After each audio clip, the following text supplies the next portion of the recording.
Hello, this is Kamlesh Ahuja sir की chemistry की class.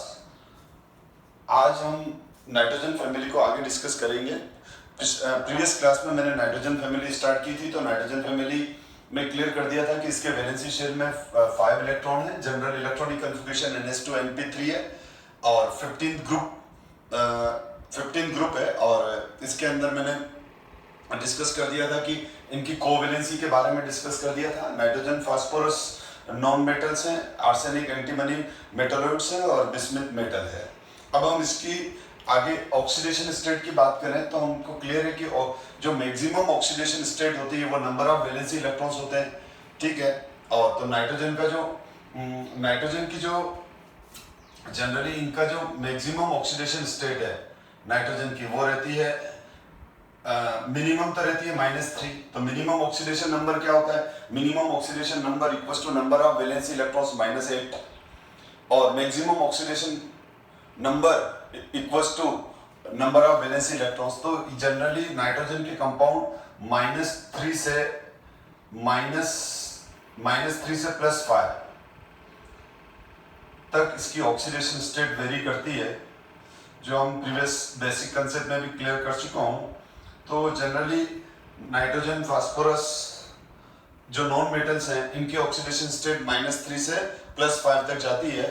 तो मैंने बता रखा है आपको NH3 में नाइट्रोजन पर -3 है, N2H4 जिसको अपन हाइड्रोजीन बोलते हैं, जहां NH2 बॉन्ड है, नाइट्रोजन नाइट्रोजन बॉन्ड है, यहाँ पर नाइट्रोजन नाइट्रोजन बॉन्ड है। इसके अंदर ये हाइड्रोजीन है, ऑर्गेनिक के अंदर इसका काफी यूज है। और ये हाइड्रोक्सिल एमीन है जिस पे नाइट्रोजन पे -1 होता है। N2 मॉलिक्यूल में नाइट्रोजन पर 0 ऑक्सीडेशन स्टेट होती है। नाइट्रस ऑक्साइड N2O जिसको लाफिंग गैस भी बोलते हैं, इसमें +1 ऑक्सीडेशन स्टेट है। नाइट्रोजन ऑक्साइड, ठीक है, इस पर नाइट्रोजन पे +2 ऑक्सीडेशन स्टेट है। N2O3 नाइट्रोजन ट्राई ऑक्साइड, इसमें नाइट्रोजन पे +3 है। N2O4 सॉरी, तो N2O4 में नाइट्रोजन पर +4 ऑक्सीडेशन स्टेट है और N2O5 में नाइट्रोजन पर +5 है। यानी N2O4 में तो नाइट्रोजन पे +4 है, तो ये ऑक्सीडेशन स्टेट है। यहाँ पर इस पे नाइट्रोजन पर है, ये नाइट्रोजन की ऑक्सीडेशन स्टेट है। आप इसको आराम से फाइंड आउट कर सकते हो, मैंने प्रीवियस क्लासेस में आपको सिखा भी रखी है ये बातें, ठीक है। इसके अलावा यहाँ पर जैसे +3 है तो HNO2 है, नाइट्रस ऑक्साइड में भी नाइट्रोजन पर +3 होता है और HNO3 पर भी नाइट्रोजन पर +5 ऑक्सीडेशन स्टेट होता है। मोस्ट स्टेबल इसकी -3 ऑक्सीडेशन स्टेट है, मोस्ट अनस्टेबल +5 है। तो +5 के जो कंपाउंड हैं वो ऑक्सीडाइजिंग एजेंट होंगे, वो इलेक्ट्रॉन गेन करके और अपने आप को स्टेबलाइज करेंगे।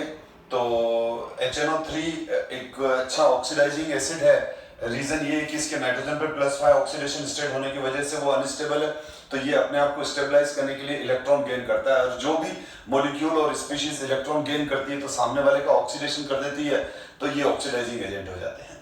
HNO2 है तो HNO2 पे नाइट्रोजन पे +3 है, तो ये इंटरमीडिएट ऑक्सीडेशन स्टेट है।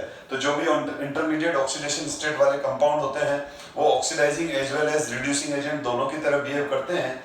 क्योंकि ये +3 है तो ये इलेक्ट्रॉन दे के +5, तो ये इलेक्ट्रॉन दे भी सकते हैं और इलेक्ट्रॉन ले भी सकते हैं।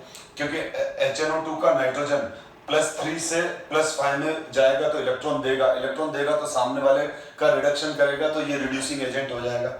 ये +3 से -3 तक भी जा सकता है, और जब +3 से -3 तक जाएगा तो इलेक्ट्रॉन गेन करेगा, तो ये रिड्यूसिंग एजेंट की तरह भी बिहेव करेगा। तो नाइट्रोजन फास्फोरस और आर्सेनिक में -3 से +5 तक का ऑक्सीडेशन स्टेट हो सकता है, ठीक है। लेकिन एंटीमनी और बिस्मिथ में मेटेलिक कैरेक्टर ज्यादा डोमिनेंट हो जाता है। जो एंटीमनी और बिस्मिथ में मेटेलिक कैरेक्टर ज्यादा डोमिनेट हो जाता है, इसीलिए एंटीमनी और bismuth negative oxidation state rarely show करते हैं। एंटीमनी और बिस्मिथ खाली हाइड्रोजन एटम या कहीं बहुत ही रेयरली -3 एग्जिस्ट करते हैं। एंटीमनी और bismuth generally positive oxidation state show करते हैं। और एंटीमनी और इन दोनों में इनर्ट पेयर इफेक्ट होता है।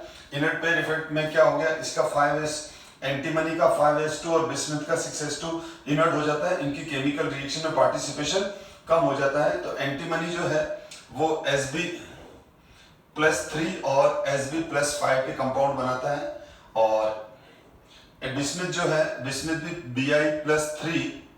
Bi+3 और Bi+5 के कंपाउंड बनाता है। लेकिन मैं क्लियर कर दूं, हम इनर्ट पेयर इफेक्ट में पढ़ चुके हैं, जो पी ब्लॉक के हैवी मेटल्स होते हैं, थेलियम, लेड, बिस्मिथ और पोलोनियम, ये जो चारों बॉटम में एलिमेंट हैं, ठीक है ना, thallium 81 atomic number, lead 82 atomic number, और उसके बाद बिस्मिथ 83 एटॉमिक नंबर और पोलोनियम 84 एटॉमिक नंबर, जो पी ब्लॉक के नीचे चारों एलिमेंट्स हैं, ये हैवी पी ब्लॉक के मेटल्स हैं। ये लोअर ऑक्सीडेशन स्टेट में ही स्टेबल रहते हैं, यानी Bi का +3 और +5 है, तो +3 ज्यादा स्टेबल है। रीजन ये है कि बिस्मिथ के in heavy P block metals में, जैसे ये बिस्मिथ इसका एक एग्जांपल है, इसमें इनर्ट पेयर इफेक्ट बहुत ज्यादा डोमिनेट हो जाता है, इसका 6s2 बहुत ज्यादा इनर्ट हो जाता है इनर्ट पेयर इफेक्ट की वजह से। तो बिस्मिथ के जनरल कंपाउंड +3 के ही मिलते हैं, +5 का केवल एक ही कंपाउंड नोन है और वो है बिस्मिथ पेंटाफ्लोराइड, उसके अलावा कोई नहीं। मैंने अभी प्रीवियस क्लास में बताया कि फ्लोरीन मोस्ट इलेक्ट्रोनेगेटिव एलिमेंट है, और फ्लोरीन जब मोस्ट इलेक्ट्रोनेगेटिव एलिमेंट होगा, ठीक है, तो फ्लोरीन में ताकत है, फ्लोरीन में पावर है, वो क्या कर सकता है, वो किसी भी एटम के इलेक्ट्रॉन्स को अपनी तरफ खींच सकता है, क्योंकि इसका जेड इफेक्ट ज्यादा है। आपने यही देखा है, जितने भी कंपाउंड्स देखे, वो फ्लोरीन के सारे जो कंपाउंड होते हैं वो हायर ऑक्सीडेशन स्टेट में चले जाते हैं। हमेशा ध्यान रखो, फ्लोरीन और ऑक्सीजन दो स्मॉल साइज, फ्लोरीन और ऑक्सीजन दोनों स्मॉल साइज के एलिमेंट है, दोनों का इलेक्ट्रोनेगेटिविटी बहुत ज्यादा है, दोनों का जेड इफेक्ट बहुत ज्यादा है।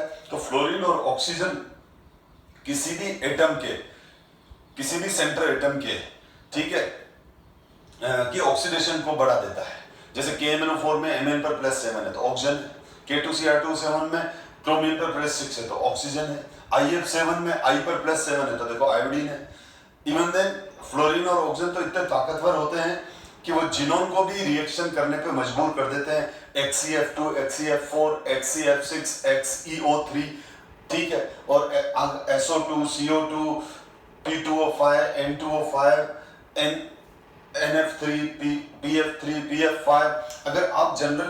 अगर आप थोड़ा सा सोचो, थिंक करो, तो आपको लगेगा कि वास्तव में फ्लोरीन और ऑक्सीजन के कंपाउंड सबसे ज्यादा नोन है, सबसे ज्यादा, मतलब एग्जांपल है बुक्स के अंदर, कहीं पे भी देखो तो मोस्टली कंपाउंड ऑक्सीजन के साथ है या फ्लोरीन के साथ है।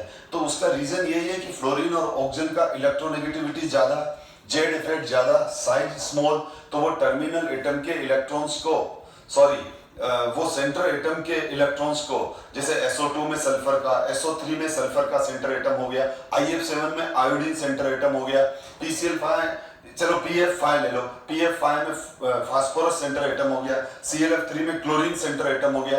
तो ये इन सेंटर एटम के इलेक्ट्रॉन्स को इजीली एक्साइट कर देते हैं, इनको हायर ऑक्सीडेशन स्टेट में ले जाते हैं, ठीक है। तो हमेशा ध्यान रखो कि ऑक्सीजन और फ्लोरीन, ठीक है ना, किसी भी एलिमेंट को उसकी हाईएस्ट ऑक्सीडेशन स्टेट तक ले जाने के लिए कैपेबल होता है। जैसे नाइट्रोजन की हाईएस्ट ऑक्सीडेशन स्टेट +5 है, तो नाइट्रोजन का, फास्फोरस का, आर्सेनिक का, एंटीमनी का और बिस्मिथ का ऑक्सीडेशन स्टेट +5 है, ठीक है। तो ये +5 तक कौन पहुंचा पाता है? फ्लोरीन और ऑक्सीजन। आप देख लो N2O5, ठीक है, या P2O5, AS2O5। हाँ, बिस्मिथ एक सिंगल कंपाउंड है जो खाली बिस्मिथ में केवल फ्लोरीन, बिस्मिथ में ध्यान रखना, केवल फ्लोरीन बिस्मिथ को उसकी हाईएस्ट ऑक्सीडेशन स्टेट +5 तक ले जाता है, ठीक है। बाकी बिस्मिथ का एक भी दूसरा कंपाउंड नोन नहीं है जिसमें +5 ऑक्सीडेशन स्टेट हो। तो bismuth general oxidation state +3 show करता है। अब हम इनको कलेक्टिवली पिनोकोल्स भी बोलते हैं, तो और इसमें से जो N2 गैस है, N2 जो है वो डायटोमिक फॉर्म में मिलती है, बाकी सब टेट्रा एटॉमिक फॉर्म में मिलते हैं, यानी फास्फोरस P4 में मिलेगा, वो भी हम डिस्कस कर रहे हैं। तो जो मोलिकुलर नाइट्रोजन है वो N2 के फॉर्म में है, और N2 जो है वो 78% एटमॉस्फेयर में, इसका जो वॉल्यूम है वो 78% है, और अर्थ क्रस्ट के अंदर ये दो मेन सॉल्ट के फॉर्म में मिलता है, और उन सॉल्ट का नाम है NaNO3 जिसको हम बोलते हैं चिली सॉल्ट पीटर, और KNO3 जिसको बोलते हैं इंडियन सॉल्ट पीटर। तो तो चिल्ली सॉल्ट पीटर NaNO3 और पोटेशियम नाइट्रेट यानी पोटेशियम नाइट्रेट का फॉर्मूला हो गया बेटा KNO3 और हम इसको बोलते हैं इंडियन सॉल्ट पीटर। तो ये दोनों नाम याद रखना बेटा, फैक्ट है, लेकिन एग्जाम में बहुत बार आ जाता है कि चिल्ली सॉल्ट पीटर का फॉर्मूला क्या है या इंडियन सॉल्ट पीटर का फॉर्मूला क्या है, तो KNO3। उसके बाद अगर हम ये देखें कि all element of this group are polyatomic. Polyatomic का मतलब जैसे नाइट्रोजन छोड़ दो पहले, ये फास्फोरस है तो P4 है, आर्सेनिक है तो S4 है, AS4 है, एंटीमनी है तो ये, यानी पॉलीएटॉमिक है, ये टेट्राएटॉमिक फॉर्म में मिलते हैं, ठीक है। लेकिन नाइट्रोजन डायटोमिक फॉर्म में मिलता है, एक्सेप्शन है, उसको भी हम डिस्कस करेंगे। तो all the element of this group are polyatomic, dinitrogen is a diatomic, ये dinitrogen, while all other solid met, ठीक है, while all other are solids. हाँ ये क्लियर है कि एक तो ये बोल रहे हैं कि ना नाइट्रोजन को छोड़कर ये सब टेट्राएटॉमिक फॉर्म में मिलते हैं। फिर N2 तो क्या है, N2 है गैस, और बाकी सारे बिस्मिथ भी आ गया बेटा इसमें, तो ये सब क्या हो जाएंगे, सॉलिड फिजिकल स्टेट में आते हैं। तो मैं क्लियर कर दूं यहां पर, और फिर यहां पर ये भी क्लियर है कि नाइट्रोजन फास्फोरस तो नॉन मेटल है, आर्सेनिक एंटीमनी मेटलोइड है और बिस्मिथ में मेटलिक कैरेक्टर है। वो इस वजह से कि जब हम टॉप टू बॉटम आते हैं तो टॉप टू बॉटम आएंगे नाइट्रोजन फास्फोरस आर्सेनिक एंटीमनी और बिस्मिथ, तो क्या हो जाएगा, साइज इंक्रीज होगा, जेड इफेक्ट कम होगा तो इलेक्ट्रॉन देने की टेंडेंसी बढ़ेगी, केटाइन बनाने की टेंडेंसी बढ़ेगी, तो मेटलिक कैरेक्टर आ जाएगा। जो जितना जल्दी केटाइन बनाएगा वो उतना अच्छा मेटल है, जो केटाइन बनाते हैं वो मेटल है, जो जितना जल्दी केटाइन बनाएंगे वो उतने अच्छे मेटल हैं, ठीक है। तो जनरली मेटल्स कौन होते हैं, जिनकी आयनाइजेशन एनर्जी कम होती है। जैसे जैसे आयनाइजेशन एनर्जी कम होती जाएगी हम बोलेंगे मेटलिक कैरेक्टर बढ़ेगा, तो top to bottom ionization energy कम होती जाती है, ठीक है, तो इस वजह से metallic character top to bottom increase हो जाता है। दूसरा जब मैं यहाँ डिस्कस कर रहा हूँ तो यहाँ पर हम एक पॉइंट और डिस्कस कर लेते हैं, और वो पॉइंट ये है कि ना जो इंटरमोलिकुलर फोर्सेस हैं, इंटरमोलिकुलर फोर्सेस इनको हम वंडरवाल फोर्सेस बोलते हैं। तो ये इंटरमोलिकुलर फोर्सेस दो तरह के होते हैं जो हम 11 से पढ़ रहे हैं। एक तो इंटरमोलिकुलर हाइड्रोजन बॉन्डिंग, वो हम अभी बाद में डिस्कस करेंगे, और दूसरे होते हैं वंडरवाल फोर्सेस। वंडरवाल फोर्सेस क्या होते हैं, जनरली लेस पोलर मॉलिक्यूल्स और पोलर मॉलिक्यूल्स, लेस पोलर नहीं, पोलर चलेगा, ठीक है, पोलर मॉलिक्यूल्स हो गए, या फिर न्यूट्रल मॉलिक्यूल्स के बीच में जो फोर्स लगते हैं उनको हम क्या बोलते हैं, वंडरवाल फोर्सेस। जैसे helium neon argon krypton xenon के बीच में भी इंटरमोलिकुलर फोर्सेस है, उनको हम लंदन फोर्सेस बोलते हैं, ठीक है। अब जैसे कोई ऐसे सारे मॉलिक्यूल जिनके डायपोल मोमेंट जीरो नहीं है, वो पोलर है, तो उनमें डायपोल अट्रैक्शन होता है, और इस तरह के जो इंटरमोलिकुलर फोर्सेस हैं हम उनको कलेक्टिवली वंडरवाल फोर्सेस बोलते हैं। इस तरह के जो फोर्सेस हैं जिसमें जो इंटरमोलिकुलर फोर्सेस को हम क्या बोलते हैं, वंडरवाल फोर्सेस बोलते हैं। तो वंडरवाल फोर्सेस VWF, तो van der Waals forces directly proportional to, एक तो होता है मोलिकुलर मासेस, दूसरा होता है वंडरवाल फोर्सेस किन फैक्टर पे, सरफेस एरिया, अगर किसी का सरफेस एरिया ज्यादा है तो वंडरवाल फोर्सेस ज्यादा हो जाएंगे। Van der Waals forces directly proportional to polarity, यानी ये भी इंटरमोलिकुलर फोर्सेस है जिनके म्यू की वैल्यू, और डायरेक्टली प्रोपोर्शनल म्यू क्या होता है, डायपोल मोमेंट। तो ये कुछ चीजें हैं जो इंटरमोलिकुलर फोर्सेस को डिसाइड करते हैं, ठीक है। अगर पोलरिटी के अभी हम वो अलग अलग सेट में अलग अलग आएगा, मतलब मेरे कहने का मतलब है कि कहीं ये वाला कंसेप्ट काम आएगा, कहीं ये वाला आएगा और कहीं ये आएगा। वो हम जो हमको गिवन सेट है, जो हमको एग्जांपल दिए हुए हैं, उस बेस पर हम उसको समझ पाते हैं, उस बेस पे हम क्वेश्चन करेंगे। तो देखो मैं एक्सप्लेन कर रहा हूं, क्योंकि ये तीनों हैं तो तीनों जहां जहां काम आएंगे मैं डिस्कस करूंगा। यहां पर देखो N2 P4 arsenic AS4 nitrogen phosphorus arsenic antimony, ठीक है। तो यहां पर हम जब टॉप टू बॉटम आ रहे हैं तो टॉप टू बॉटम आएंगे तो मॉलिक्यूलर मास बढ़ रहा है। नंबर 1, ये सारे के सारे मॉलिक्यूल्स क्या हैं, ये सारे के सारे मॉलिक्यूल्स न्यूट्रल है, नॉन पोलर है। इसका मतलब यहाँ डायपोल अट्रैक्शन वाला बात ही नहीं है, यानी इनमें कोई डायपोल अट्रैक्शन नहीं है। N2P4 AS4 SbF4, इसमें कोई डायपोल डायपोल अट्रैक्शन नहीं, डायपोल है ही नहीं। डायपोल डायपोल अट्रैक्शन तो किसमें मिलेगा, जैसे HCl है, ये HCl है, ये HCl है, ठीक है। तो अगर ये HCl है और दूसरा भी, तो ये HCl है और दो HCl मॉलिक्यूल है। क्लोरीन का इलेक्ट्रोनेगेटिविटी ज्यादा है, यहाँ पार्शियल पॉजिटिव, यहाँ पार्शियल नेगेटिव, यहाँ पार्शियल नेगेटिव और यहाँ पार्शियल पॉजिटिव। तो हम इसको क्या बोलते हैं, इसको हम कहते हैं डायपोल, दिस इज डायपोल। और ये भी क्या है, डायपोल है, ठीक है। तो ये डायपोल है बेटा। और अब यहां पर, अब इन दोनों के बीच में ये फोर्स लगा, यानी इस HCl का जो पार्शियल पॉजिटिव है वो दूसरे HCl के क्लोरीन के पार्शियल नेगेटिव से अट्रैक्ट हो रहा है। ये HCl का जो पार्शियल नेगेटिव है और ये हाइड्रोजन का जो पार्शियल पॉजिटिव है, तो इसको बोलते हैं डायपोल डायपोल अट्रैक्शन। तो डायपोल डायपोल अट्रैक्शन जो होते हैं ये टाइप ऑफ वंडर वाल फोर्सेस में आते हैं बेटा। ये डायपोल डायपोल अट्रैक्शन किसमें आते हैं, टाइप ऑफ वंडर वाल फोर्सेस में आते हैं। तो ये dipole dipole attraction directly proportional mu के होता है, ठीक है ना। डायपोल डायपोल अट्रैक्शन जो होगा वो डायरेक्टली प्रोपोर्शनल क्या होगा, म्यू के डायरेक्टली प्रोपोर्शनल होगा। ये भी इंटरमोलिकुलर फोर्सेस है। लेकिन मैंने क्या कहा, ये तो हम जब पोलर मॉलिक्यूल आएंगे तो पोलर मॉलिक्यूल में जितना ज्यादा डायपोल मूवमेंट होगा उनमें डायपोल डायपोल अट्रैक्शन उतने ज्यादा हो जाएंगे, ठीक है। लेकिन ये सब न्यूट्रल मॉलिक्यूल है, तो न्यूट्रल मॉलिक्यूल के अंदर जो फोर्सेस हैं वो सिंपल इंटरमोलिकुलर फोर्सेस है, उनको भी हम वंडर वाल फोर्सेस ही कहते हैं। अब टॉप टू बॉटम अगर हम आ रहे हैं तो ये देखो मॉलिक्यूलर मासेस इंक्रीज हो रहे हैं और मॉलिक्यूलर मासेस बहुत तेजी से इंक्रीज हो रहे हैं। अगर मैं जस्ट नाइट्रोजन का मॉलिक्यूलर मास की बात करूं, नाइट्रोजन की मॉलिक्यूलर मास की बात करूं, मैं इधर लिख देता हूं मॉलिक्यूलर मास। तो नाइट्रोजन का मॉलिक्यूलर मास होता है 28 और इधर से 1 फास्फोरस का ही 32 होता है, ठीक है।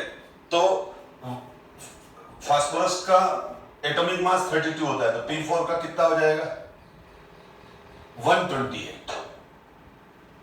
तो देखो 28 से 128 हो गया, हाँ ठीक है ना, क्योंकि ये क्या हो जाएगा 4 into 32 यही आएगा, ठीक है। तो जो अब इसी तरह से 28 128 यहाँ मास और बढ़ेगा, यहाँ मास और बढ़ेगा, ठीक है। इनके एटॉमिक नंबर भी मेरे को सॉरी इनके एटॉमिक मास अभी मेरे को याद नहीं आ रहे, तो लेकिन हेवी है। तो टॉप टू बॉटम क्या हो जाएगा, मॉलिक्यूलर मास इंक्रीज हो रहा है, ये तो क्लियर हो ही गया। N2 से बहुत ज्यादा P4 का हो गया, अब P4 से भी बहुत ज्यादा इसका हो जाएगा और इसका हो जाएगा। तो मॉलिक्यूलर मास इंक्रीज हो रहे हैं, मॉलिक्यूलर मास इंक्रीज हो रहे हैं तो वंडर वाल फोर्सेस इनके बीच में इंक्रीज हो रहे हैं। यानी मेरे पास N2 का जो सैंपल है उसमें बहुत सारे N2 के मॉलिक्यूल होंगे, N2 का जो सैंपल है उसमें बहुत सारे N2 के मॉलिक्यूल्स होंगे और सारे के सारे मॉलिक्यूल्स एक दूसरे को वीक इंटरमोलिकुलर फोर्सेस से अट्रैक्ट कर रहे हैं, इसीलिए सारे मॉलिक्यूल एक दूसरे को होल्ड नहीं कर पा रहे, पकड़ नहीं पा रहे हैं, तो उनकी फिजिकल स्टेट गैस हो जाएगी। लेकिन P4 का मॉलिक्यूलर मास बहुत ज्यादा है N2 के कंपैरिजन में, और ये नीचे और भी ज्यादा हो जाएंगे, ठीक है, क्योंकि top to bottom atomic mass बढ़ेगा। तो उस एटॉमिक मास को मैं किससे मल्टीप्लाई करूंगा, 4 से। तो इसका एटॉमिक मास जितना है उसको 4 से मल्टीप्लाई करो, इसका एटॉमिक मास जितना है उसको 4 से मल्टीप्लाई करो। तो टॉप टू बॉटम क्या हो गया, मॉलिक्यूलर मास इंक्रीज हो रहा है तो वंडर वाल फोर्सेस इंक्रीज हो रहे हैं। यानी मेरे पास P4 का सैंपल है, फास्फोरस का सैंपल है, तो उसमें P4 के मॉलिक्यूल्स हैं, P4 टेट्रा एटॉमिक फॉर्म में मिल रहा है, तो इनका मास बहुत ज्यादा हो गया। मास ज्यादा हो गया तो P4 के जो ये यूनिट्स हैं, P4 के जो ये मॉलिक्यूल्स हैं, ये एक दूसरे को ज्यादा फोर्स से अट्रैक्ट करेंगे तो ज्यादा पास में आ जाते हैं, तो इनकी फिजिकल स्टेट सॉलिड हो जाती है। तो नाइट्रोजन गैस है, और नाइट्रोजन तो किस फॉर्म में एग्जिस्ट करता है बेटा, नाइट्रोजन की फिजिकल स्टेट गैस है, मैंने G लिख दिया, लेकिन ये सब सॉलिड है। S स्टैंड कर रहा है यहाँ सॉलिड को, ठीक है। तो G यहाँ स्टैंड कर रहा है गैस को और S स्टैंड कर रहा है सॉलिड को। तो समझो बात को, आपसे ये पूछ ले, ये सिंपल सा क्वेश्चन है कि N2 is gas while phosphorus is a nitrogen dinitrogen, या नाइट्रोजन गैस है और फास्फोरस सॉलिड है, तो क्या आंसर लिखेंगे, ये लिखेंगे जो मैं अभी एक्सप्लेन कर रहा हूं, मॉलिक्यूलर मास इंक्रीज वंडर वाल फोर्सेस इंक्रीज। मतलब क्या हो गया, इनके बीच में इंटरमोलिकुलर फोर्सेस इंक्रीज हो गए। क्या इंक्रीज हो गए, इंटरमोलिकुलर फोर्सेस इंक्रीज हो गए।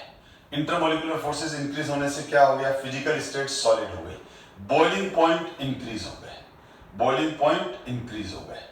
ये हमेशा ध्यान रखो, ये हमेशा ध्यान रखो, always intermolecular forces directly proportional क्या होते हैं, intermolecular forces directly proportional molecular mass और साथ में बॉइलिंग पॉइंट, वो पहले लिख ही दिया था आपने।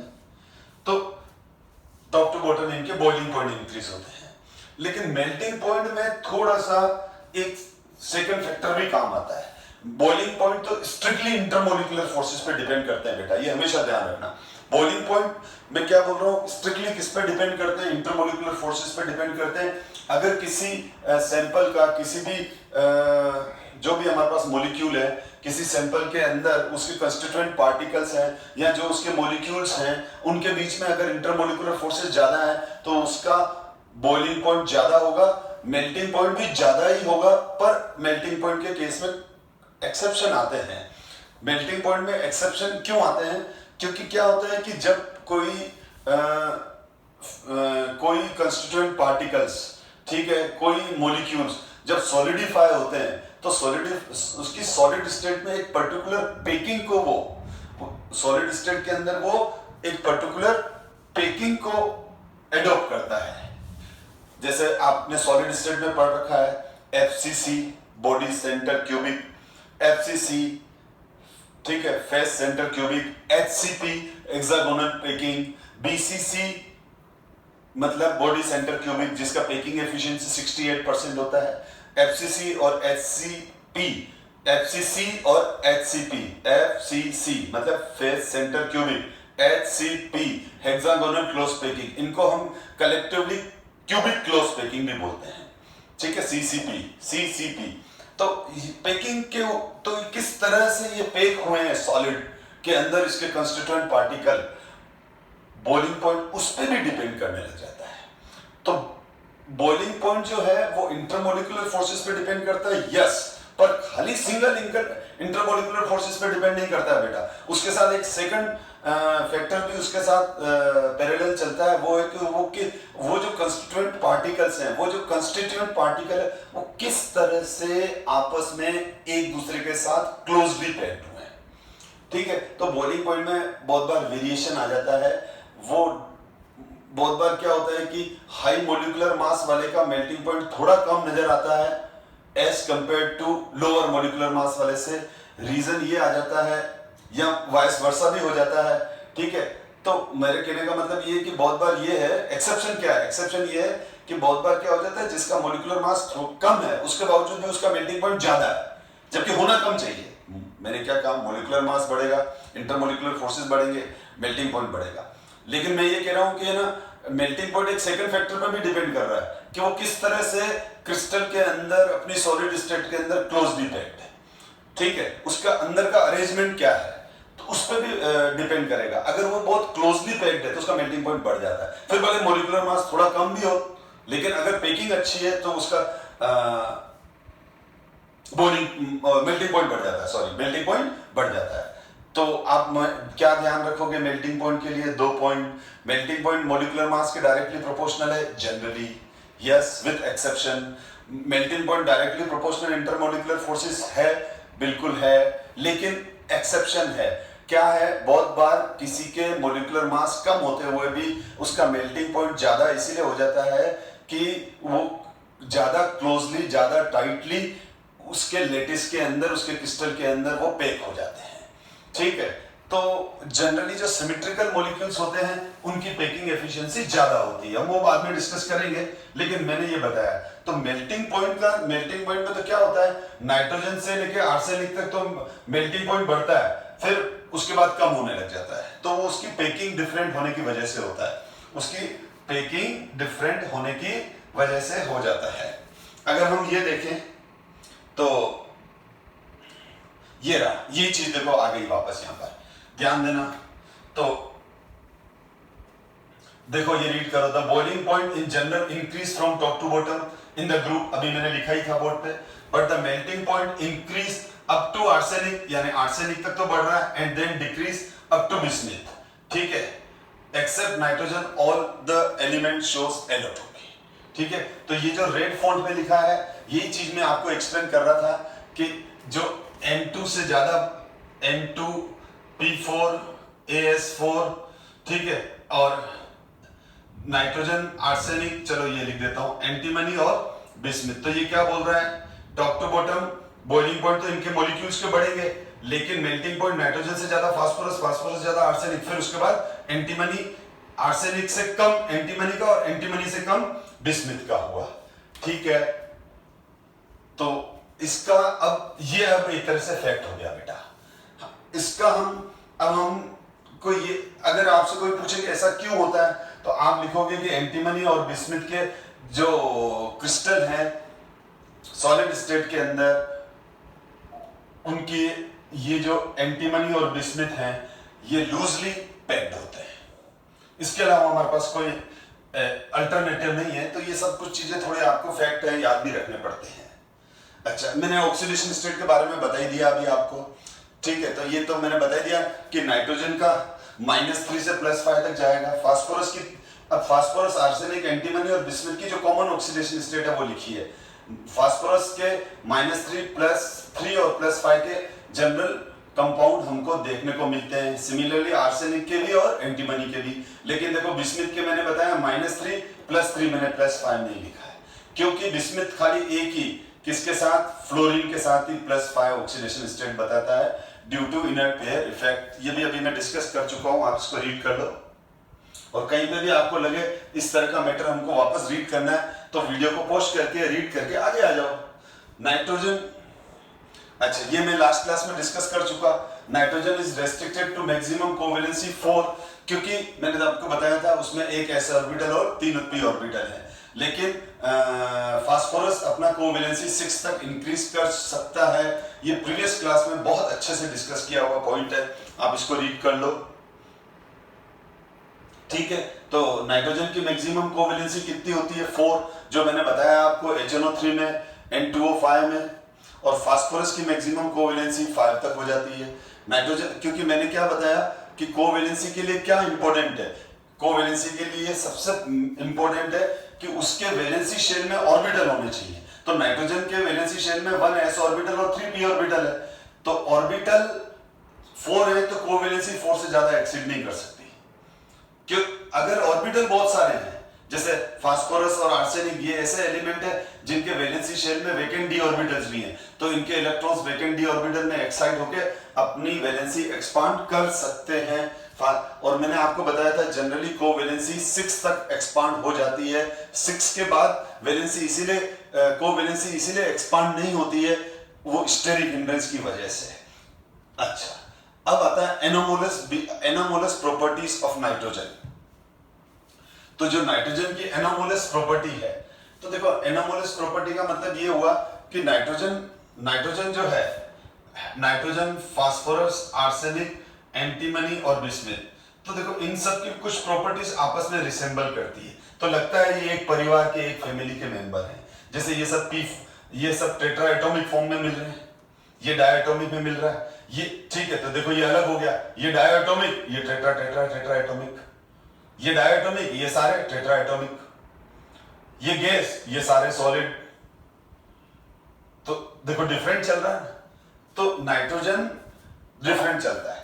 नाइट्रोजन की कोवेलेंसी 4 से ज्यादा एक्सीड नहीं करती, जबकि फास्फोरस, आर्सेनिक ये अपनी कोवेलेंसी 5 तक ले ही जाते हैं। बिस्मिथ भी +5 तक फ्लोरीन के साथ चला ही जाता है। यानी NCl3 बनेगा, NCl3 बनता है, NCl5 नहीं बनता है। जबकि यहाँ PCl3, PCl5 दोनों बनेगा, ASCl3, ASCl5 दोनों बनेगा। उसी तरह से यहाँ भी जैसे NF3 बनेगा, NF5 नहीं बनेगा, PF3 बनेगा, PF5 बनेगा। तो कुल मिला के क्या हो गया, इनमें इन चारों की प्रॉपर्टीज मोर एंड लेस, थोड़ा सा बिस्मिथ में इनर्ट पेयर इफेक्ट की वजह से +5 कम जाता है ये, लेकिन फिर भी इनकी मैक्सिमम प्रॉपर्टीज आपस में रिसेंबल करती है। जैसे ये सॉलिड है, इनकी कोवेलेंसी मैक्सिमम 5 तक चली जाएगी, ऑक्सीडेशन स्टेट मैक्सिमम +5 तक चली जाएगी, ठीक है। और लेकिन N2 डिफरेंट चल रहा है, तो इसीलिए हम क्या बोलेंगे, N2 नाइट्रोजन जो है वो एनोमोलस बिहेवियर शो करता है। यहां देखो NH3 का नाइट्रोजन इंटरमोलिकुलर हाइड्रोजन बॉन्ड बनाता है, ठीक है। जबकि पीएच जैसे NH3 में क्या होती है, इंटरमोलिकुलर हाइड्रोजन बॉन्डिंग होती है, लेकिन PH3 ASH3 इनमें इंटरमोलिकुलर हाइड्रोजन बॉन्डिंग नहीं होती है। तो ये इसमें इंटरमोलिकुलर हाइड्रोजन बॉन्डिंग है, लेकिन pH3 में इंटरमोलिकुलर हाइड्रोजन बॉन्डिंग नहीं है, ASH3 में इंटरमोलिकुलर हाइड्रोजन बॉन्डिंग नहीं है, SbH3 में इंटरमोलिकुलर हाइड्रोजन बॉन्डिंग नहीं है, BiH3 में, तो क्या है आपस में प्रॉपर्टीज यहां रिसेंबल कर रही है ना। नाइट्रोजन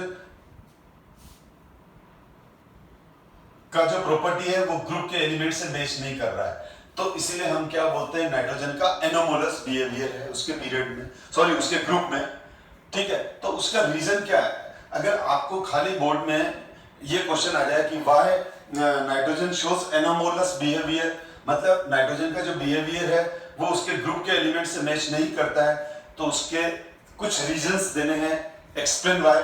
तो सबसे पहले आप बताओगे नाइट्रोजन का साइज बहुत छोटा है, इलेक्ट्रोनेगेटिविटी ज्यादा है। अब साइज छोटा होने से क्या होगा मैं डिस्कस कर रहा हूं। अच्छा, अब है हाई इलेक्ट्रोनेगेटिविटी, स्मॉलर साइज, ठीक है, high electronegativity, high ionisation enthalpy, non availability of D orbitals. Smaller size, high electronegativity, high ionisation enthalpy, non availability of D orbitals, ये जो चारों प्रॉपर्टीज हैं, ये जो चारों इसकी प्रॉपर्टीज है, वो ये चारों प्रॉपर्टी इसको डिफरेंट बना देती है, किससे, फास्फोरस, आर्सेनिक, एंटीमनी और बिस्मथ से। तो अब स्मॉलर साइज से क्या होगा, स्मॉलर साइज से इनमें पी पाई मल्टीपल बॉन्डिंग होने के चांस हो जाते हैं। ध्यान देना, देखो बात समझो बेटा, जैसे नाइट्रोजन है, ये नाइट्रोजन एटम है, तो नाइट्रोजन एटम का साइज छोटा है, तो जब नाइट्रोजन एटम का साइज छोटा है और ये N2 ओवरलैप कर गया और ये फास्फोरस, तो देखो नाइट्रोजन क्या करता है, आपस में इस तरह से पाई बॉन्ड बनाता है, लेकिन फास्फोरस आपस में इस तरह से पी, ये नहीं, ये फास्फोरस में नहीं होता, ये इस तरह से आर्सेनिक में नहीं होता। पहले एनोमोलस बिहेवियर क्या है वो बता रहा हूं मैं। तो nitrogen N triple bond N बनाता है, लेकिन phosphorus triple bond phosphorus, arsenic triple bond arsenic नहीं बनता है। तो क्वेश्चन है ऐसा क्यों, तो इसका आंसर है स्मॉल साइज। अब आप बोलोगे सर स्मॉल साइज, तो पहले हम तो इनका इलेक्ट्रॉनिक कन्फिगरेशन देख लूंगे, चाहे नाइट्रोजन हो चाहे वो फास्फोरस हो, तो इनका जो ग्राउंड स्टेट में इलेक्ट्रॉनिक कन्फिगरेशन होगा नाइट्रोजन का चाहे फास्फोरस का, s ऑर्बिटल में तो 2 इलेक्ट्रॉन होंगे और p सब ऑर्बिट में 3 इलेक्ट्रॉन होंगे, और ये एक px है, एक pz है, एक py है। आप 11 से पढ़ रहे हो, z एक्सिस को सेंटर में लिखते हैं, तो px pz py करेक्ट। अगर py आपने यहां लिख दिया तो भी pz बीच में लिखोगे px, तो ये वाला भी सही है, ये वाला भी सही है, क्योंकि ये कन्वेंशन है, ये ऐसा माना हुआ है, हमेशा z एक्सिस को सेंटर एक्सिस कहते हैं। तो अब यहां पर क्या हो जाएगा, ये जो 3 p ऑर्बिटल है वो ओवरलैप करते हैं। तो नाइट्रोजन के अंदर जैसे ये नाइट्रोजन का एटम है, तो नाइट्रोजन के एटम में क्या हुआ, ये एक p ऑर्बिटल ये रहा, एक p ऑर्बिटल ये रहा, और एक ये आपकी तरफ आ रहा है, ठीक है। तो px py pz एक दूसरे के 90 के एंगल पर होते हैं, px py pz एक दूसरे के 90 के एंगल पर होते हैं, यानी ये देख लो बच्चों, ये तीनों मार्कर को p ऑर्बिटल ले लो, ये सपोज करो pz ऑर्बिटल है, ये px ऑर्बिटल है, तो ये py ऑर्बिटल है, डंबल है, ठीक है, मैंने आपको समझा, और ये सामने दूसरा आ जाएगा, तो इस तरह से ओवरलैपिंग होगी। तो जब दो एटम आपस में ओवरलैप करते हैं बेटा, दो एटम जब आपस में ओवरलैप करेंगे, जैसे दो नाइट्रोजन आपस में ओवरलैप करेंगे, तो pz से pz कोएक्सियल ओवरलैपिंग हो गया, सिग्मा बॉन्ड बन गया। अब ये सिग्मा बॉन्ड बनने के बाद ये दोनों p ऑर्बिटल आपस में कोलेटरल ओवरलैप करके दो बॉन्ड बनाएंगे, तो ये दोनों तो आपस में जब ओवरलैप करेंगे तो क्या बन गया, 2 p ऑर्बिटल्स के बीच का सिग्मा। और अब ये दोनों जब ओवरलैप कर रहे हैं थंब से थंब, और ये तो ये 2 p ऑर्बिटल्स के बीच का कोलेटरल ओवरलैपिंग है, पाई बॉन्ड। इसी तरह से ये वाला भी पाई बॉन्ड है। तो नाइट्रोजन जब N2, जब मैं पहले N2 का एग्जांपल लेके समझा रहा हूं, तो N2 पर 3 p ऑर्बिटल्स हैं, तो N2 में 3 p ऑर्बिटल्स होंगे, N2 में जब 3 p ऑर्बिटल्स होंगे, तो ये एक नाइट्रोजन ये रहा, और दूसरा नाइट्रोजन इसके सामने, ये आमने सामने आ गया नाइट्रोजन, ये दूसरा नाइट्रोजन। अब ये 2 नाइट्रोजन एटम है बेटा, इसमें इलेक्ट्रॉन में ऐसे ले लूंगा, क्योंकि ये हमेशा ध्यान रखना।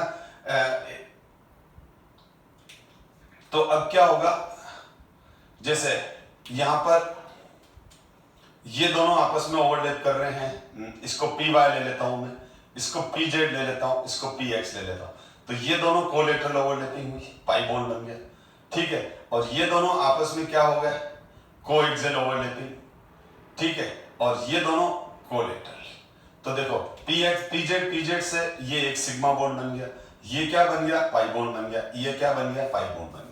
तो देखो नाइट्रोजन के अंदर क्या हो जाएगा, नाइट्रोजन के अंदर 1 2 3 बॉन्ड बनेंगे, ठीक है। इसमें से जो सिग्मा वाला बॉन्ड है उसको मैं यहाँ रेड कर देता हूं, ये रेड बॉन्ड किसके बीच में है, पी जेड के बीच में, जो कोएक्सियल ओवरलैपिंग हो गई। तो इसमें एक कोएक्सियल ओवरलैपिंग होगी, बाकी दो कोलेटरल होगी। अब ये तो हो गया सिग्मा, अब ये दोनों हो गए ब्लैक वाले पाई बॉन्ड, ठीक है। अब ये वाला बॉन्ड भी पाई बॉन्ड है और ये वाला बॉन्ड भी पाई बॉन्ड है, तो ये दोनों के दोनों पाई बॉन्ड है, और ये वाला सिग्मा बॉन्ड है, रेड वाला सिग्मा बॉन्ड है बेटा, ठीक है। तो अब ये पाई किसके बीच में है, ये पाई बॉन्ड किसके बीच में बना है, पी, ये भी पी ऑर्बिटल है, ये भी पी ऑर्बिटल है, ये भी, तो हम इसको बोलते हैं पी पाई बॉन्ड, ये पी पाई, तो इसका नाम क्या देते हैं, पी पाई बॉन्ड, क्योंकि दो पी ऑर्बिटल आपस में कोलेटरली ओवरलैप कर रहे हैं, तो इस पाई बॉन्ड का नाम क्या देंगे, पी पाई बॉन्ड। इसी तरह से इसका नाम भी क्या देंगे, पी पाई बॉन्ड, ठीक है। तो ये हो गया हमारा पी पाई बॉन्ड, ठीक है ना, ये ले लो। अच्छा, अब ये वाला जो बॉन्ड है ये हो जाएगा पी सिग्मा, क्योंकि ये सिग्मा बॉन्ड है, दो पी ऑर्बिटल्स के बीच में है। अब ये जो दोनों हैं, इनमें से एक तो px के बीच में पाई बॉन्ड बना है, एक py के बीच में पाई बॉन्ड बना है, ठीक है। तो ये समझ में आ गया पी पाई का मतलब क्या हुआ। जो यहां पर ये लिखा हुआ है बेटा, ध्यान दो, ये जो लिखा हुआ है वो लैंग्वेज में यहां पर लिखा हुआ है। तो नाइट्रोजन में क्या है, ये जो पी पाई बॉन्ड बनाने की यूनिक प्रॉपर्टी होती है। यूनिक प्रॉपर्टी क्यों होती है वो मैं क्लियर कर रहा हूं, पहले समझो बेटा। पी पाई मल्टीपल बॉन्ड, यानी मल्टीपल मतलब एक से ज्यादा बन गए। और तो ये तो हुआ हमारा, एक बार इसकी बॉन्डिंग एक्सप्लेन की, लेकिन इस तरह की बॉन्डिंग में फास्फोरस एन में तो हो गई, एन में होकर N2 बन गया, लेकिन फास्फोरस में इस तरह की बॉन्डिंग नहीं होती, आर्सेनिक में इस तरह की बॉन्डिंग नहीं होती है। क्यों नहीं होती है, लार्ज साइज की वजह से। क्यों नहीं होती है, लार्ज साइज की वजह से। तो आप बोलोगे लार्ज साइज की वजह से, तो लार्ज साइज की वजह से बेटा कोलेटरल ओवरलैपिंग पॉसिबल नहीं हो पाती है। मैं एक्सप्लेन कर देता हूं, इसको भी मैं कंपेयर कर देता हूं। तो देखो, अगर मैं N2 की बात करूं तो मैं N2 की बात करूं तो N2 में दोनों का साइज क्या है, N2 में दोनों स्फीयर्स की साइज क्या है, छोटा है।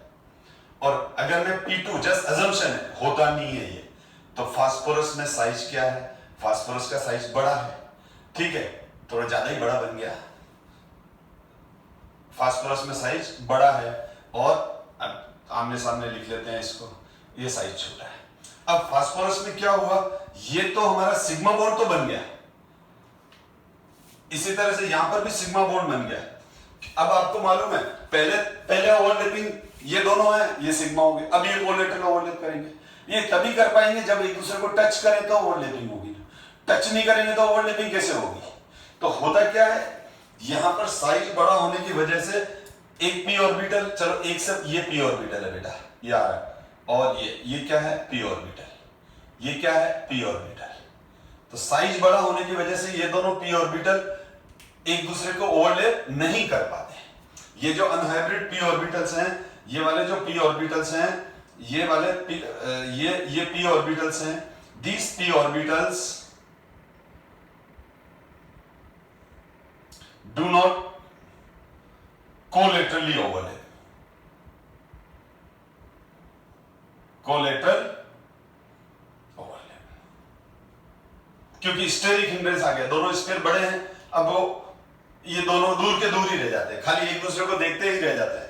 अब ये देख रहा है कि मैं इसके साथ ओवरलैप करूं, ये देख रहा है मैं इसके साथ ओवरलैप करूं, यानी जैसे ये देखो, ये इससे समझा देता हूं, ये दोनों मार्कर, और ये दोनों मेरे जो थंब है फास्फोरस है, और ये दोनों थंब जो है वो फास्फोरस है और ये दोनों मार्कर जो है वो p ऑर्बिटल्स है। अब देखो यहां पर क्या हो गया, एक बार तो इनके फिंगर्स ओवरलैप कर गए, ठीक है, फिंगर्स नहीं दिख रहे, क्यों नहीं दिख रहे, क्योंकि इनके फिंगर्स आपस में ओवरलैप कर गए। अब फिंगर्स तो आपस में ओवरलैप करके सिग्मा बॉन्ड बन गया, यानी मैंने कहने का मतलब इस तरह की सिचुएशन है इसमें कि पी पी एक बार आपस में सिग्मा बॉन्ड तो बना लेते हैं। सिग्मा बॉन्ड बनाने के बाद अब इन दोनों फास्फोरस पर ये जो दोनों मार्कर दिख रहे हैं ये परपेंडिकुलर अनहाइब्रिड पी ऑर्बिटल है। अब ये चाहते हुए भी क्या नहीं कर पा रहे हैं, बॉन्डिंग नहीं कर पा रहे हैं, तो फिर वो आसपास वाले दूसरों से बॉन्डिंग करते हैं, यानी आपस में मल्टीपल बॉन्डिंग नहीं कर पाते हैं। लेकिन नाइट्रोजन में क्या होता है, नाइट्रोजन में इसका साइज, इनका साइज छोटा होने की वजह से क्या हो जाता है, ये दोनों पी ऑर्बिटल एक दूसरे को इस तरह से ओवरलैप कर जाते हैं। तो इनकी ओवरलैपिंग N2 के केस में तो पॉसिबल हो गई यहां पर। तो यहां पर क्या बन गया, यहां पर ये बॉन्ड बन गया, इस तो हम बोलते हैं यहां p पाई बॉन्ड बन गया, यानी ये दिस p ऑर्बिटल कोलेटरली ओवरलैप, यानी ये दोनों p ऑर्बिटल आपस में कोलेटरल ओवरलैप कर लेते हैं। तो हमेशा ध्यान रखो p पाई समझ गए, यानी इस एटम का p ऑर्बिटल और इस एटम का p ऑर्बिटल आपस में जो ओवरलैप करते हैं कोलेटरली, तो उस बने बॉन्ड को हम क्या बोलते हैं, p पाई बॉन्ड और मल्टीपल बॉन्ड। क्यों, क्योंकि अब सेकंड बॉन्ड बन रहा है और फिर इसी तरह से इसी के परपेंडिकुलर ये दोनों जो आ रहे हैं वो आपस में इस तरह से ओवरलैप कर जाएंगे। तो कुल मिला के ये हुआ कि चाहे वो कार्बन हो, कार्बन नाइट्रोजन ऑक्सीजन, कार्बन क्योंकि फ्लोरीन का तो सवाल ही नहीं उठता, फ्लोरीन के तो वैलेंसी शेल में 1 इलेक्ट्रॉन है, तो सिग्मा बॉन्ड बनाता है, पाई बनाता ही नहीं है। अब कार्बन नाइट्रोजन और ऑक्सीजन ये तीनों एलिमेंट ऐसे हैं जिनका साइज छोटा है, तो कार्बन नाइट्रोजन ऑक्सीजन केवल ये 3 एलिमेंट ऐसे हैं जो अपने सामने जो दूसरा एलिमेंट है उसके साथ वो पाई बॉन्ड बना लेते हैं, ठीक है। तो स्मॉल साइज वाला एलिमेंट ही आपको क्या बनाएगा, स्मॉल साइज का एलिमेंट ही हमेशा आपस में पाई बॉन्डिंग करेगा। जैसे यहां से देख लो, नाइट्रोजन स्मॉल साइज तो ये आपस में पाई बॉन्ड बना रहा है, ये बड़ा साइज हो गया तो ये पी ऑर्बिटल है तो सही, लेकिन अब ये कहीं दूसरे से बनाएगा, किसी दूसरे से बनाएगा, यानी म्यूचुअल पाई बॉन्ड नहीं बनेंगे फास्फोरस के अंदर और इसी तरह से नाइट्रोजन के अंदर, उसी तरह से आर्सेनिक और एंटीमनी में भी। लेकिन नाइट्रोजन में साइज छोटा है, तो मैं क्लियर कर दूं, कार्बन, नाइट्रोजन और ऑक्सीजन। कार्बन का इलेक्ट्रॉनिक कन्फिगरेशन क्या है, एक्साइटेड स्टेट में, ये तो ग्राउंड स्टेट में, ठीक, सॉरी ये ग्राउंड स्टेट में, और ये एक्साइट हो जाता है तो कार्बन भी पाई बॉन्ड बनाता है, आपको मालूम है C ट्रिपल बॉन्ड C होता ही है, ठीक है, और CO2 में कार्बन डबल बॉन्ड बना ही रहा है, HCN में ट्रिपल बॉन्ड बना ही रहा है, तो oxygen carbon oxygen, carbon nitrogen, छोटे छोटे एलिमेंट है टॉप टू बॉटम।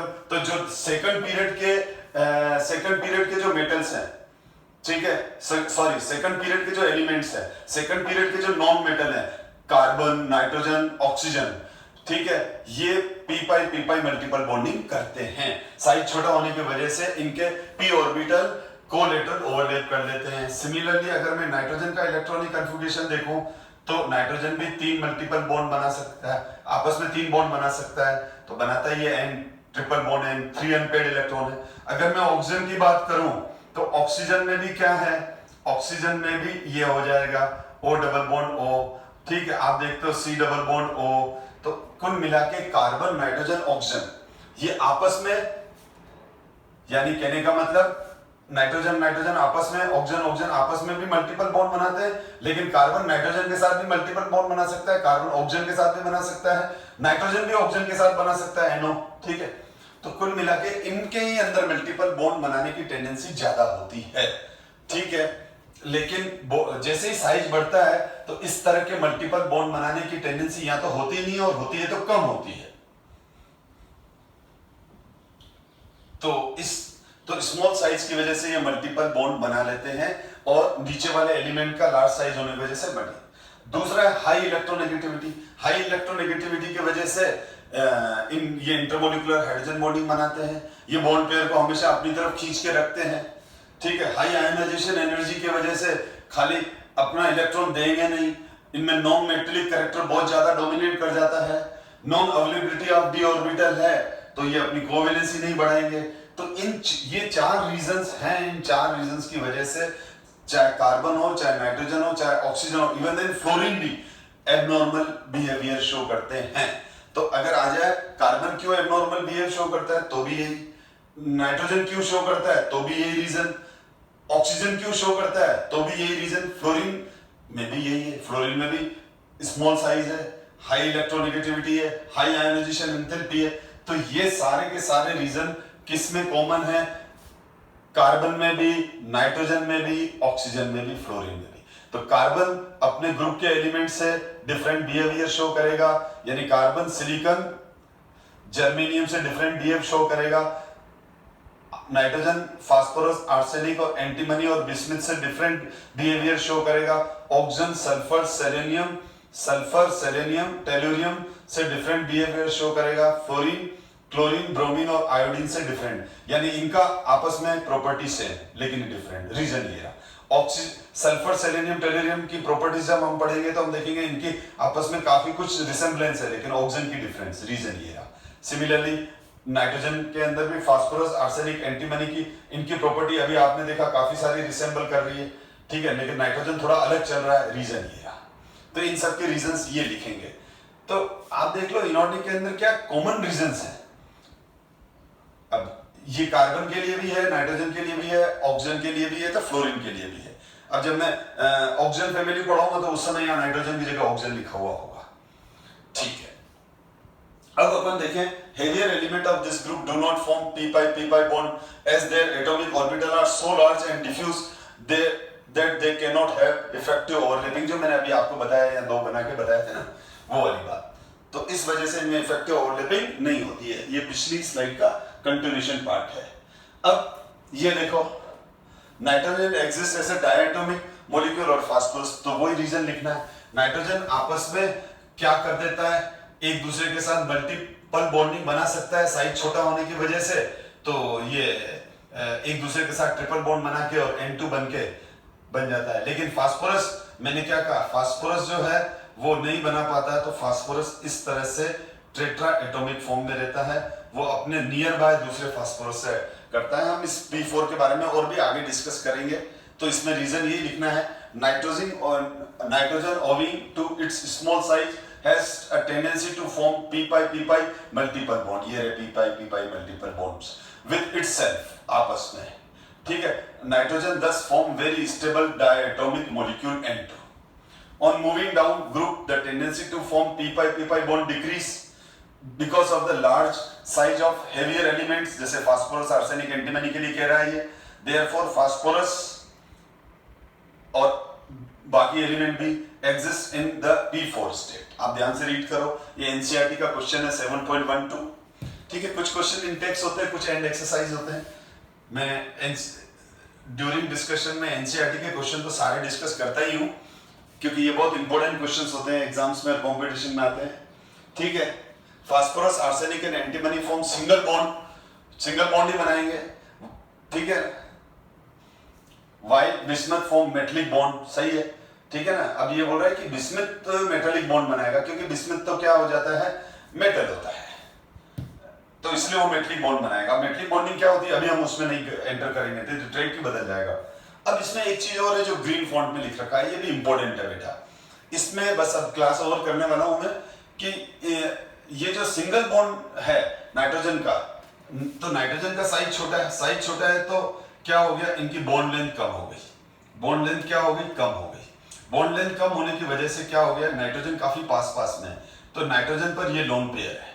नाइट्रोजन पर क्या है, ये लोन पेयर है। इस नाइट्रोजन का जब ये नाइट्रोजन सिंगल बॉन्ड बनाता है, ठीक है, जैसे मैं बात करूं ये स्ट्रक्चर, यानी अभी बताया था मैंने NH2 हाइड्रोजन, ठीक है। तो अब क्या हो गया, जब ये हाइड्रोजन बन गया तो नाइट्रोजन के अंदर ये नाइट्रोजन का साइज छोटा है, तो ये जो लोन पेयर इलेक्ट्रॉन्स है इसके, ये जो लोन पेयर इलेक्ट्रॉन्स है, ये वाला लोन पेयर और ये लोन पेयर काफी पास में आ जाते हैं। अभी मैंने बताया 2 p ऑर्बिटल ही दोनों एक दूसरे को ओवरलैप करने लग जाते हैं नाइट्रोजन के केस में, तो फिर ये लोन पेयर ऑर्बिटल भी तो एक दूसरे को ओवरलैप करने लग जाएंगे, क्योंकि साइज छोटा होगा तो क्या होगा, साइज छोटा होगा तो ये दोनों लोन पेयर बहुत ज्यादा पास पास में आ गए, बहुत ज्यादा पास पास में आ गए, तो ये एक दूसरे को क्या करेंगे, यहां पर ये जो लोन पे ये जो है ये बोलो या ये बोलो, तो इनके बीच में स्ट्रॉन्ग लोन पे रिपल्शन चालू हो जाता है, लोन पे रिपल्शन चालू हो जाता है। तो इस स्ट्रॉन्ग लोन पे रिपल्शन की वजह से ये बॉन्ड डिसोसिएशन एनर्जी इसकी डाउन हो जाती है, ये बॉन्ड वीक हो जाता है, क्योंकि ये दोनों नाइट्रोजन एक दूसरे को रिपेल कर रहे हैं, तो ये इजीली एक दूसरे से इजीली अलग हो सकते हैं कंपैरेटिवली, है ना, फास्फोरस के। तो इसलिए इसकी जो सिंगल बॉन्ड लेंथ होती है नाइट्रोजन की, वो वीक होती है। इसलिए सिंगल बॉन्ड लेंथ वीक होती है क्योंकि नाइट्रोजन का स्मॉल साइज होने की वजह से दोनों लोन पेयर ऑर्बिटल एक दूसरे के बहुत क्लोज आते हैं, इवन देन ओवरलैपिंग वाली स्टेट में आ जाते हैं, लड़ाई झगड़े वाली स्टेट में आ जाते हैं, यानी रिपल्शन होने लग जाता है, तो ये इनकी बॉन्ड डिसोसिएशन एनर्जी कम हो जाती है। तो the single NN bond is weaker than the single PP bond because of high interaction repulsion of non-bonding electrons। ये रहे non-bonding electrons, ये non-bonding electrons, ठीक है, यानी ये वाली बात, ठीक है। As a result, the catenation of tendency is nitrogen is weak। सही है, क्योंकि अब ये आपस में जुड़ेंगे नहीं, तो ये catenation करेंगे ही नहीं। catenation का मतलब क्या होता है, सेल्फ लिंकेजिंग पावर, ठीक है, खाली इसका N2 मिलता है, जबकि फास्फोरस P4 में मिल जाता है। P4 का मतलब 4 फास्फोरस एक दूसरे के साथ जुड़े हुए हैं। कार्बन में केटनेशन पावर इसलिए होती है क्योंकि कार्बन का साइज भले छोटा है, लेकिन कार्बन जब अपनी 4 वैलेंसी पर होता है तो वो अच्छा केटनेशन इसीलिए कर लेता है, या क्योंकि कार्बन पर लोन पेयर नहीं है। क्योंकि कुछ स्टूडेंट मेरे को बोलते हैं, सर आप बोल रहे हो कार्बन और ऑक्सीजन दोनों केटनेशन नहीं करते क्योंकि साइज छोटा है। बात साइज छोटे की नहीं है, ऑक्सीजन का भी सिंगल बॉन्ड और ज्यादा वीक होता है, क्योंकि ऑक्सीजन का जो सिंगल बॉन्ड है, ठीक है ना, ये ऑक्सीजन एटम की अगर मैं बात करूं, ओ सिंगल बॉन्ड, ओ 2 बॉन्ड और है इसके, H2O2 की बात कर रहा हूं जैसे, ठीक है। तो यहां पर क्या हो जाएगा, और इस ऑक्सीजन पर भी दो लोन पेयर, यानी ये दोनों लोन पेयर, इन दोनों लोन पेयर ने एक, और ये दोनों लोन पेयर, यानी यहां तो लड़ाई झगड़ा 4 जनों के बीच में चल रहा है, यानी ये भी लोन पेयर है, ये भी लोन पेयर है, इनके बीच में भी भारी वाला रिपल्शन है, ये भी लोन पेयर है, ये लोन पेयर है, इनके बीच में भारी, तो ये तो ऑक्सीजन की तो सेल्फ लिंकेजिंग पावर और कम हो जाएगी, ठीक है, क्योंकि ये लोन पेयर रिपल्शन ज्यादा है।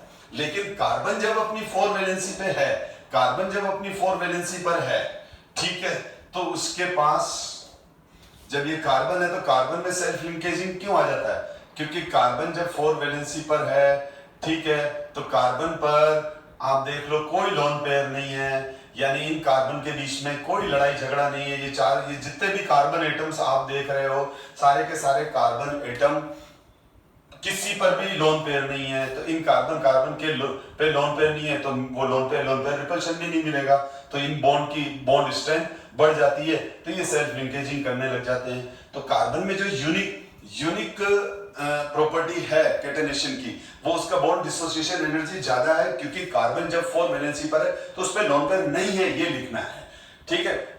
और नाइट्रोजन और ऑक्सीजन जब सेल्फ लिंकेजिंग करते हैं तो नाइट्रोजन एटम का लोन पेयर और इधर से ऑक्सीजन एटम के लोन पेयर, ये आपस में एक दूसरे को रिपेल करके अपना केटनेशन बिगाड़ देते हैं, अपनी बॉन्ड स्ट्रेंथ को डाउन कर देते हैं। एनीवे, अब why does nitrogen shows catenation property less than phosphorus, clear हो गया, मैंने बता दिया, ठीक है। तो इसको आप पोस्ट करके रीड कर लो, इसका आंसर मैंने अभी क्लियर किया ही है। तो ये सब एनसीईआरटी के क्वेश्चन है, और अब मैं नेक्स्ट क्लास में नाइट्रोजन फैमिली को आगे डिस्कस करूंगा। नेक्स्ट क्लास के अंदर हम हाइड्राइड, ऑक्साइड, हैलाइड्स, इसके बारे में डिस्कस करेंगे। Thank you so much my dear student.